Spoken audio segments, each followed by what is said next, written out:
सभी साथियों को जय श्री राम। साथियों, आज चर्चा का विषय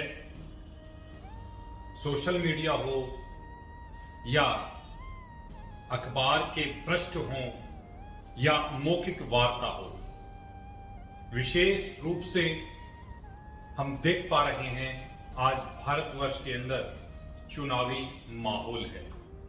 उसी पर मैं मधुकर त्यागी आपके बीच में कुछ तथ्य लेकर आया हूं और हर व्यक्ति किसी न किसी विचारधारा से जुड़ा हुआ है। मैं भारतीय जनता पार्टी की राष्ट्र प्रेमी विचारधारा का संवाहक हूं, एक छोटा सा सिपाही हूं। इस वीडियो के माध्यम से भारतीय जनता पार्टी को तीसरी बार भारत के लोकप्रिय प्रधानमंत्री परम आदरणीय नरेंद्र मोदी जी को तीसरी बार इस भारत का नेतृत्व क्यों दिया जाना चाहिए, एक युवा होने के नाते कुछ चीजों को सुना, समझा और सोचा कि एक वीडियो के माध्यम से आपके साथ में साझा किया जाए।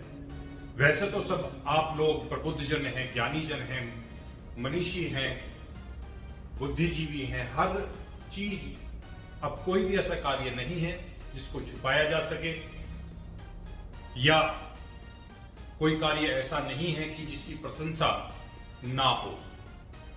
सोशल मीडिया का जो प्लेटफॉर्म जब से भारतवर्ष के अंदर उसकी गति पकड़ी है, तब से अब तक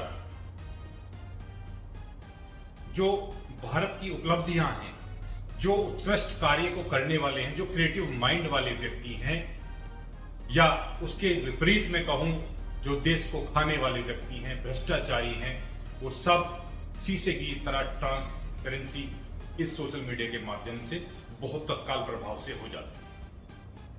वो ज्यादा समय नहीं लूंगा, 10-5 मिनट के अंदर ही अपनी बात रखूंगा। और यह बात आपको ज्ञात है, लेकिन मैं फिर वही कहता हूं, जब वीडियो बना रहा हूं, कई बार वीडियो सोशल मीडिया के माध्यम से फेसबुक पे, यूट्यूब पर मैंने वीडियो अपलोड करी है। ज्ञात सबको है, लेकिन जिन लोगों को ज्ञात नहीं है उन तक एक मैसेज पहुंचाना है। और 4-5 बातें मैं बताऊंगा कि भारतीय जनता पार्टी पुनः लोकसभा के चुनाव को में क्यों जीते। एक ही बात है कि परिवर्तन जहां होगा वो चीजें पुनरावृत्ति करेंगी, वो चीजें दोहराई जाएंगी। बात करते हैं सबसे पहले कि मोदी सरकार क्यों चाहिए। 4-5 बातें बताने के लिए तो बहुत कुछ है, लेकिन संक्षेप में, जिससे ये संदेश हम संदेशित कर सके कि हम मोदी सरकार को क्यों चाहते हैं, मोदी जी को क्यों पसंद करते हैं। उसका नाम मैंने बताया कि परिवर्तन। वो परिवर्तन 2014 से आप देख पा रहे हैं, वो परिवर्तन क्या हुआ है, और मैं भी उस परिवर्तन की ही बात आपके सामने रखूंगा।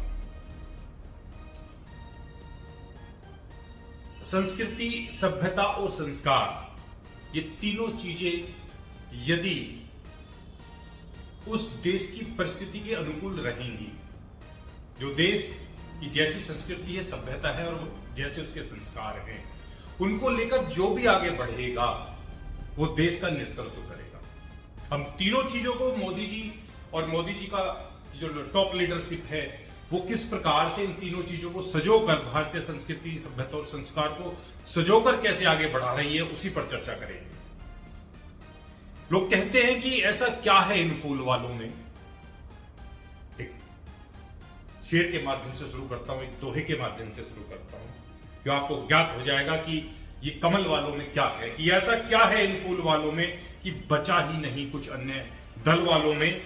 देखिए, धर्म ध्वजा हाथ है, धर्म ध्वजा हाथ है और राष्ट्र प्रथम है इन कमल वालों में। इसी वजह से निरंतर प्रगति हो रही है। जो राष्ट्र के प्रति कार्य करेगा उसको देश की जनता हमेशा सराहेगी। बात करते हैं, और देखिए, धर्म की रक्षा की यदि मैंने बात करी है तो एक श्लोक है महाभारत के अंदर, इसे श्लोक है कि धर्मो रक्षिति रक्षिता। जो जिसने धर्म की रक्षा की है, धर्म उसकी रक्षा स्वयं करेगा। और हम पश्चिमी सभ्यता को बहुत जल्दी से अडॉप्ट कर लेते हैं, उसके आदी हो जाते हैं। लगता है कि हम पिछड़े हुए हैं, लेकिन वो हमारा कल्चर नहीं है साहब। उस विषय में बात कर रहा हूं। आजकल एक उदाहरण लेके चलते हैं, टीवी सीरियल। घर घर में सीरियल आते हैं, हमारे सामाजिक परिवेश को दिखाने का प्रयास किया जा रहा है। क्या लगता है उन सीरियलों का, यदि हम सीरियल वर्ड का मतलब समझें तो सीरियल यानी कि जो सही है, जो चल रहा है उसको साक्षात दिखाया जा रहा है, मतलब वो रियल है, वो वास्तविक है। देखिएगा किसी भी एक सीरियल को पकड़े, क्योंकि ये प्लानिंग किस प्रकार से हुई थी पिछले राजनेताओं के द्वारा, पश्चिमी सभ्यता को किस प्रकार से थोपा जा रहा है इस सनातनी सभ्यता पर, यह समझने का प्रयास करेंगे पहले हम। यदि हम सीरियल को पकड़ें तो सीरियल में देखते हैं कि एक ही परिवार में 2-3 महिलाएं हैं और एक व्यक्ति है उस सीरियल के अंदर, उस परिवार के अंदर, और वो उसकी एक धर्मपत्नी है, उसकी एक दूसरी से प्रेम प्रसंग हो जाता है, फिर तीसरे से प्रेम प्रसंग हो जाता है, और उसको यह दिखाने का प्रयास किया जाता है कि यह सही है। क्या ये हमारी संस्कृति है? आपको पता है, रामायण यदि आपने देखी है तो उसमें देखा होगा कि भगवान राम यानी कि जो सीता मैया थी और उनकी जो सेवा करने के लिए लक्ष्मण जी थे, उनकी कभी भी दृष्टि अपनी मां सीता के चेहरे पर नहीं गई, चरण से ऊपर नहीं गई। तो ये हमारे संस्कार थे। दूसरी तरफ दिखाया जाता है कि इन सीरियलों में किस प्रकार से वेस्टर्न कल्चर को एडॉप्ट करते हुए कि वो चीजें सही हैं, इसको अपनाना चाहिए। इसी के परिप्रेक्ष्य में मैं बात करता हूं कि हमारे 2 सीरियल हैं। अभी पीछे रामायण आपने देखी है कि दशहरा होकर गुजरा है, तो दशहरे के दौरान भगवान राम का मंचन, जो भगवान राम की लीला है, उसमें कितनी वृद्धि हुई है। खासतौर से यदि हम गाजियाबाद की बात करें तो 2 रामलीलाएं ही लगा करती थी, घंटाघर और कविनगर, लेकिन अब हर मोहल्ले में रामायण का मंचन हुआ। मैं भी कई जगह गया था तो तकरीबन सैकड़ों की संख्या में इस छोटे से जिले के अंदर भगवान राम की रामलीला को दिखाया जा रहा है, क्योंकि वो हमारा वो मूल है। हमारे 2 महाकाव्य रामायण और महाभारत यदि हम देखें तो उसमें हम अपने जीवन के हर कैरेक्टर को भली भांति देख सकते हैं, और दोनों ही महाकाव्य धर्म पक्ष में विजय पताका लिए आगे बढ़े थे और जीत हमेशा धर्म की हुई थी, सत्य की हुई थी। अब सबसे बड़ा उदाहरण है कि पश्चिमी सभ्यता को देखते हुए, और सबसे आपने देखा होगा कि कोरोना काल में रामायण और महाभारत दोनों सीरियल चले थे, और लोगों ने उन्हें जिन्होंने इग्नोर कर देते थे, उन्होंने भी उस चीज को देखा, रामायण को देखा, महाभारत को देखा, और उसी के चलते हुए रामायण इस कोरोना के बाद में आज भगवान राम के भव्य मंदिर का उद्घाटन हुआ इस भारतीय जनता पार्टी की लीडरशिप में। तो चीजें आप बिल्कुल साफ हैं कि पहले क्या चीजें थोपी जा रही थी, और हम उन चीजों से निकलकर जो हमारा मूल है, जो हमारी संस्कृति की जड़ है, उसको दिखाने का प्रयास यह सरकार कर रही है। आप देख सकते हैं कि भगवान श्री राम की मैंने बात करी कि 500 वर्षों के बाद उनको अपनी ही जन्मभूमि में उनको स्थान नहीं दिया जा रहा था, उनकी स्थापना हुई। सबसे बड़ा उदाहरण है काशी विश्वनाथ का, आप उदाहरण देख लीजिए, उनका किस प्रकार से जीर्णोद्धार हो रहा है कि जो चीजें ढक दी गई थी उनको उजागर हो रही है। तीसरा, कृष्ण जन्मभूमि की भी हम बात कर रहे हैं, तो सनातन सभ्यता को नष्ट करने का प्रयास जिन सरकारों के द्वारा किया जा रहा था, पुरानी सरकारें तो यहां तक भी कहती थी कि भगवान राम का अस्तित्व था ही नहीं, राम सेतु था ही नहीं, लेकिन ये सारी चीजें निकलकर सामने आ रही हैं। तो इसी वजह से आप इन बातों से समझ सकते हैं। वो सीरियल का मैंने आपको उदाहरण दिया, कोविड के समय रामायण और महाभारत दोनों को चलने का मैंने उदाहरण दिया, और उसके साथ साथ में आपको और ज्ञात है कि अब दूरदर्शन पर, डीडी नेशनल पर जो हमारा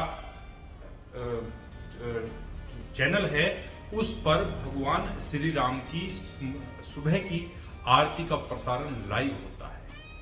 तो वो सारी चीजें बताने की कोशिश की जा रही है कि हम कौन हैं, हम किसकी वजह से हैं, उनका पुनः जागरण किया जा रहा है।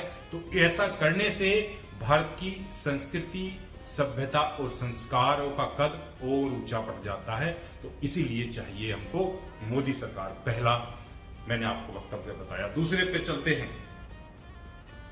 दूसरे पक्ष देखते हैं कि जो गुरु ऐसे थे, जो भ्रष्टाचारी थे, वो आज जेल के अंदर बंद है। भूमाफिया थे, वो जेल के अंदर बंद है। जंगल राज हुआ करता था, आज जंगल राज नहीं है, राम राज की स्थापना हो चुकी है। यदि बात करता हूं केवल अपने उत्तर प्रदेश की, तो आप भली भांति जान सकते हैं कि उत्तर प्रदेश के नाम से यदि हम अपना परिचय किसी दूसरे स्टेट में देते थे तो सोचते थे कि ये व्यक्ति कहीं ना कहीं माफिया टाइप का व्यक्ति होगा, इसकी प्रवृत्ति कहीं ना कहीं गुंडे वाली होगी, तो उस नजरों से देखा जाता था।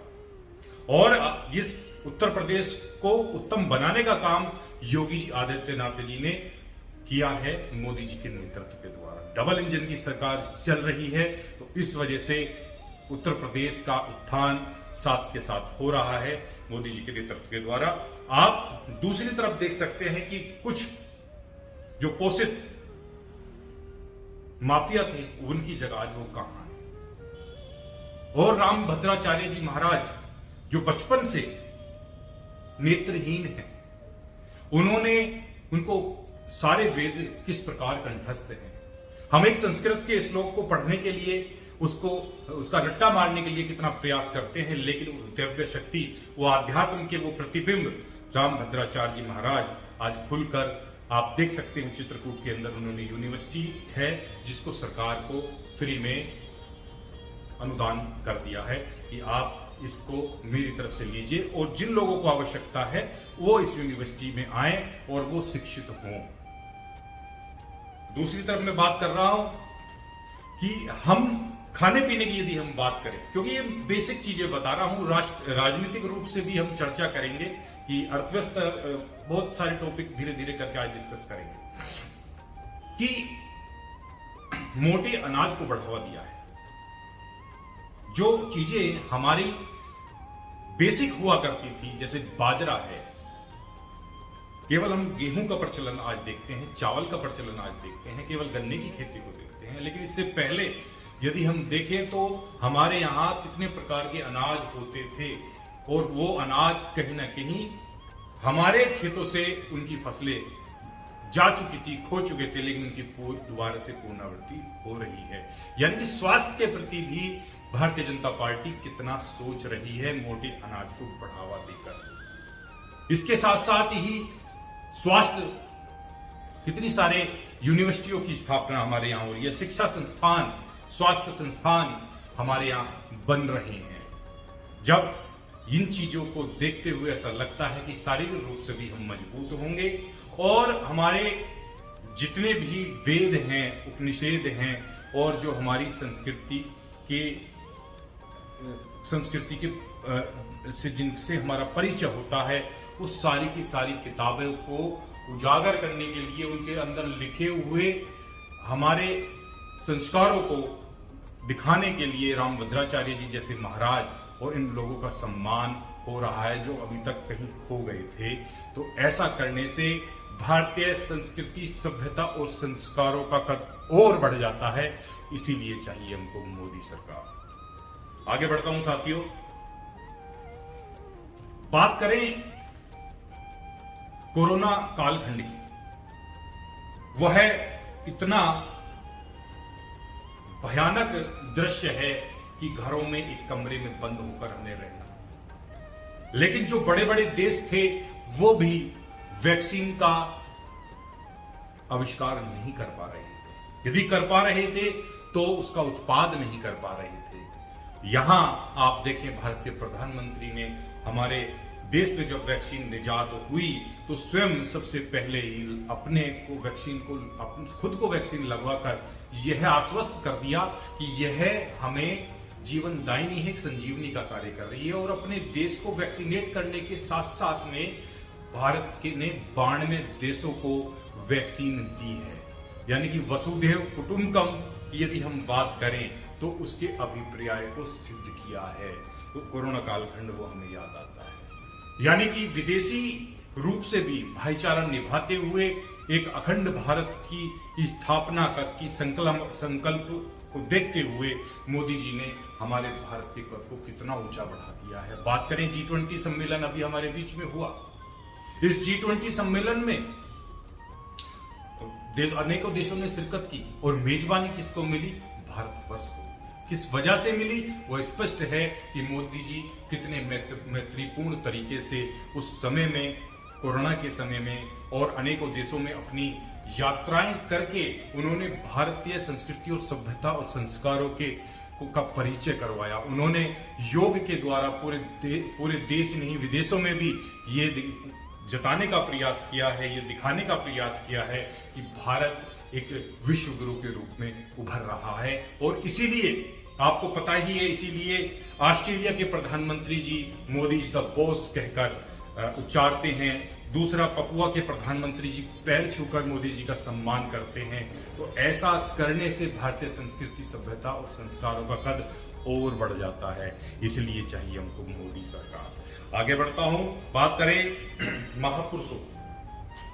यह देश बलिदानियों का रहा है, यह देश उन महापुरुषों का रहा है जिन्होंने अपना जीवन सर्वस्व दान कर दिया, अपना पूरा जीवन इस मातृभूमि के लिए निछावर कर दिया। आज हम यदि खुले आसमान के नीचे सो पा रहे हैं, चैन की सांस ले पा रहे हैं, तो उन महापुरुषों की मूर्तियों की स्थापना, उन महापुरुषों का सम्मान के लिए पार्कों में उनकी मूर्तियों की स्थापना। और आपको पता ही है कि स्टैचू ऑफ यूनिटी यानी कि सरदार वल्लभ भाई पटेल जी की प्रतिमा जो वर्ल्ड के अंदर सबसे ऊंची है, उसको लगाकर ये सिद्ध कर दिया है कि हम भारतवासी उस व्यक्ति के सम्मान के लिए जीवन भर हम खड़े रहेंगे कि जिसने अपने देश के लिए जो साहसिक कार्य किए हैं, अपना बलिदान दिया है, अपना परिचय दिया है इस देश के ध्वज को उठाने के लिए। आप जानते हैं कि भारत के पश्चिमी क्षेत्र में चले जाएं, राज्यों में चले जाएं, तो मोदी जी ने पर्यटन क्षेत्र को भी बढ़ावा दिया है। पर्यटन के साथ साथ में उन मंदिरों में आने के लिए लोगों से आग्रह किया है जहां पर हमारी संस्कृति खुलेआम दिखती है कि हम कितने पुराने हैं, सनातन धर्म कितना पुराना है। पर्यटन का भी बढ़ावा साथ साथ में दिया है। और साथ में उनकी प्रेरणा से, मोदी जी की प्रेरणा से ही आप देखें तो आर्टिकल 370 कश्मीर फाइल, यानी कि जो फिल्में जिनके ऊपर फिल्म बनाने से भी लोग डरते थे, उनके ऊपर फिल्में अब फिल्माई जा रही हैं। यानी कि हमें वो दिखाया जा रहा है, पृथ्वीराज चौहान दिखाया जा रहा है कि हिंदुओं के राजा यानी कि साहसिक राजा कौन थे जिन्होंने इतना बड़ा लोहा लिया। तो सारी चीजें निकलकर सामने आ रही हैं उनकी ही प्रेरणा से। महारानी लक्ष्मीबाई, इस तरीके की पिक्चर सामने बन रही है। और सैगोल राजदंड की स्थापना, नई लोकसभा का जब निर्माण हुआ तो मोदी जी ने किया।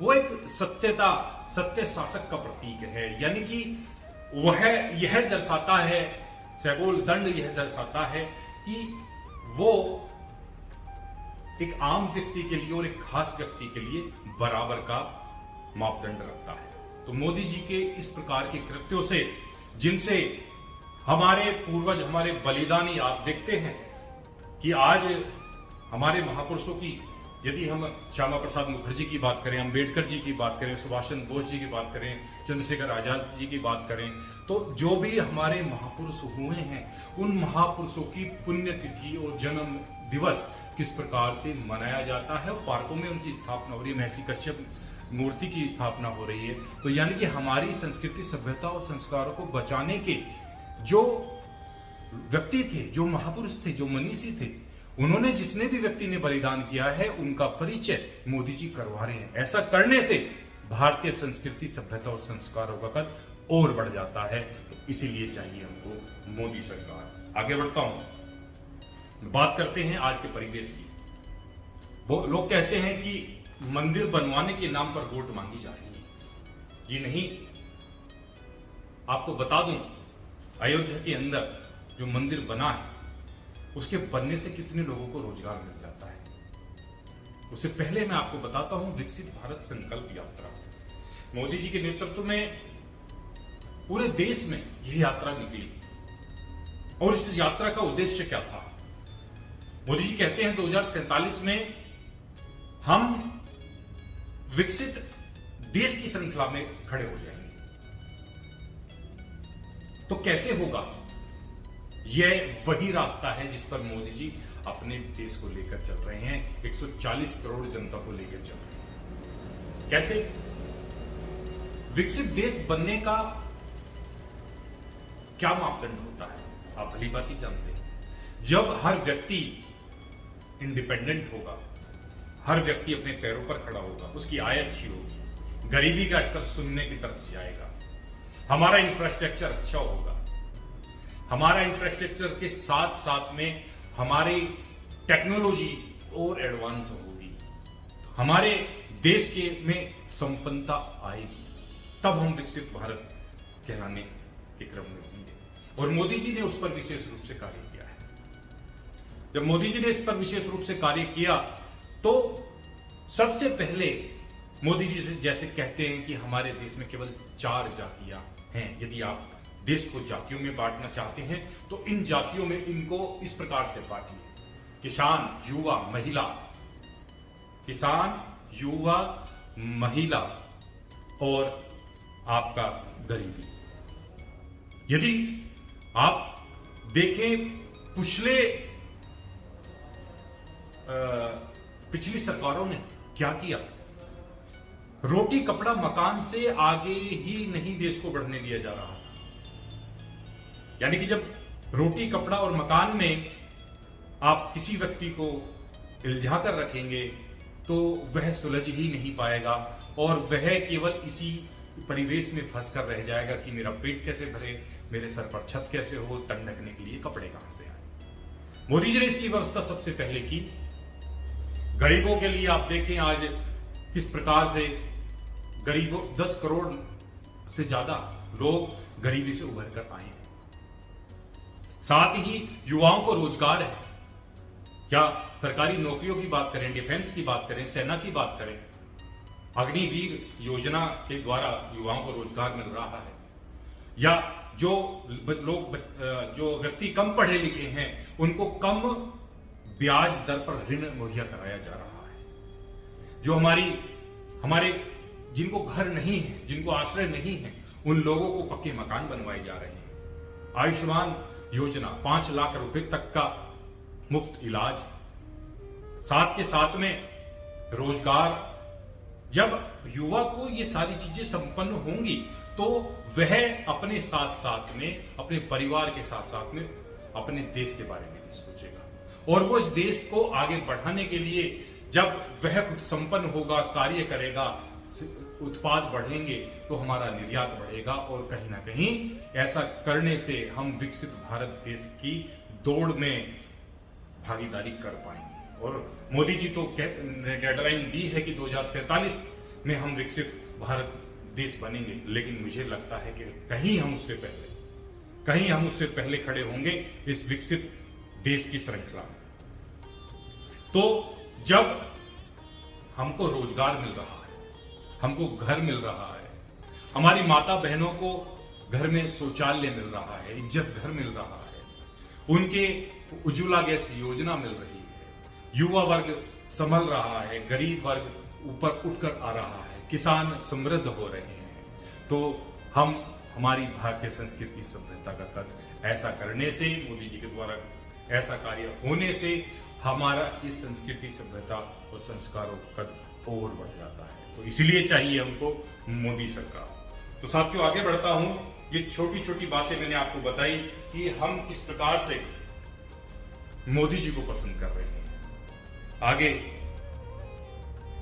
आप देख रहे हैं कि एक इंडिया गठबंधन बना है और अंत लास्ट तक ये अन्य दल यह निर्धारित नहीं कर पा रहे हैं कि उसकी लीडरशिप कौन करेगा, क्योंकि हर व्यक्ति को कुर्सी चाहिए, हर व्यक्ति को मंत्री पद चाहिए, हर व्यक्ति को अपने हिस्से का, अपने परिवार के लिए, अपने पर्सनल हित के लिए उनको राजनीति करनी है। लेकिन मोदी जी ने इस त्रिकोण को तोड़ा है।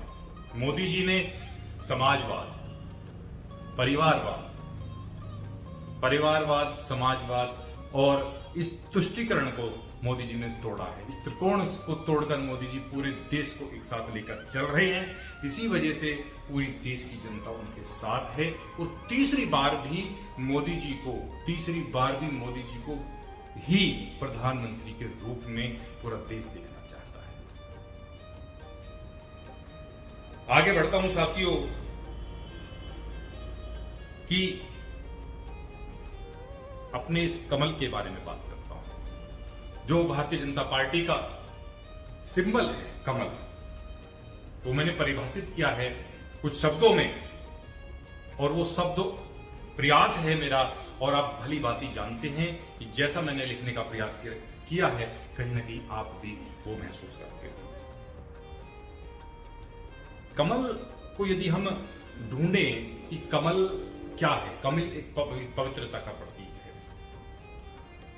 और यदि हम बात करें बौद्ध धर्म में, तो कमल को माना जाता है कि वो आध्यात्मिक और अनासक्ति का प्रतिनिधित्व करता है, यानी कि कमल का फूल प्रेरणा का प्रतीक है।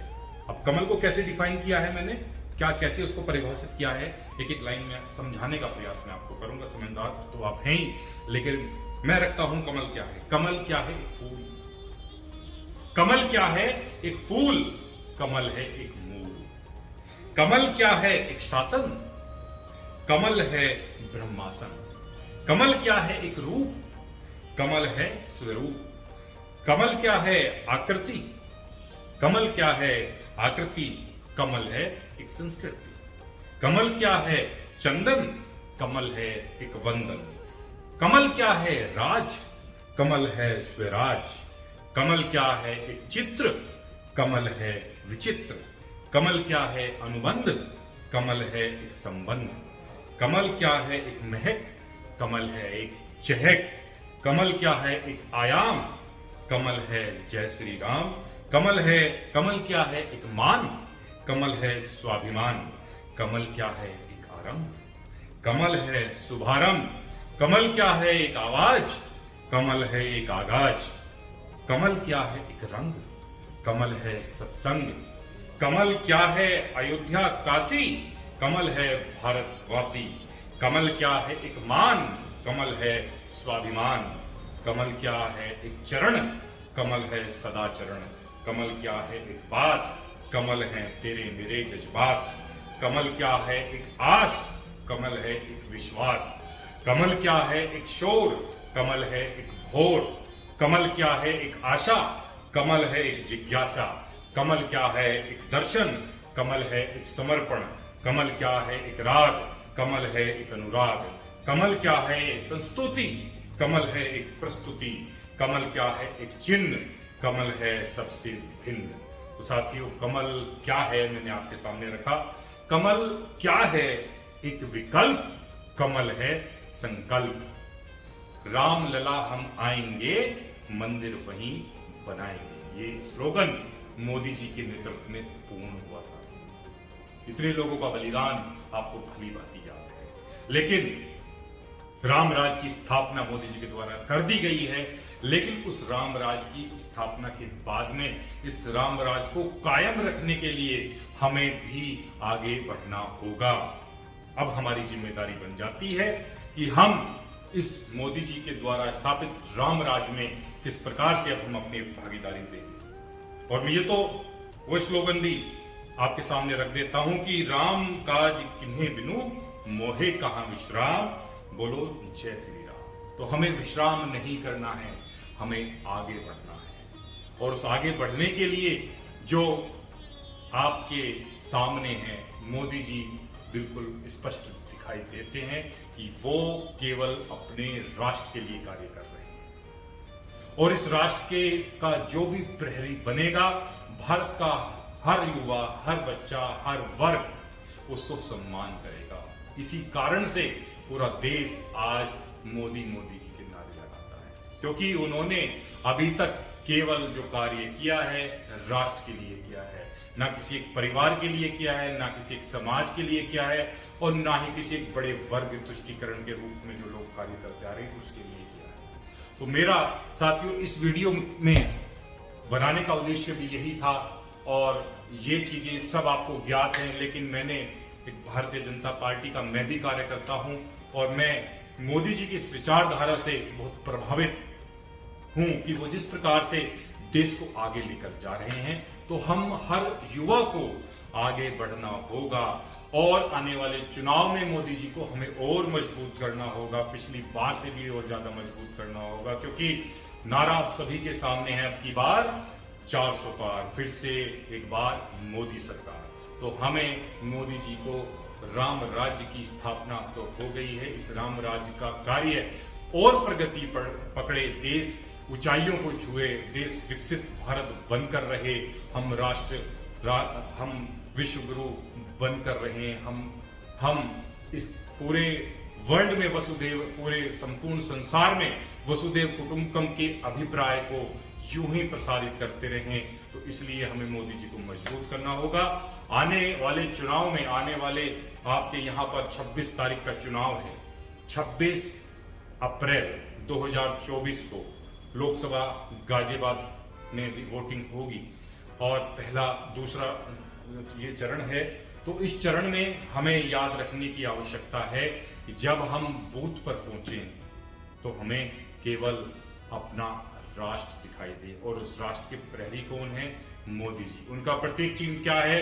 कमल का फूल। तो केवल बटन दबेगा कमल का, और यह है कमल का जब बटन दबेगा तो राष्ट्र महकेगा, और इस महक से पूरा विश्व ये देखेगा कि हम किस प्रकार से, हम कितनी पुरानी संस्कृति और सभ्यता के जो व्यक्ति हैं वो किस प्रकार से पूरे विश्व में एक मैत्रीपूर्ण बात रखते हैं, एक मित्रता का भाव रखते हैं, पूरे विश्व को ही हम अपना मानकर चलते हैं, एक अखंड भारत का निर्माण करने के लिए। और तीसरे टर्म में मोदी जी ने बहुत सी चीजें बताई हैं, जो इस टर्म में जब मोदी जी आ जाएंगे तो वो एक आश्चर्यजनक फैसले वो लेंगे जो देश के हमारे हित में होंगे। तो सभी से गुजारिश, अब की बार मोदी सरकार, और अब की बार 400 पार। भारत माता की जय। जय हिंद, जय भारत।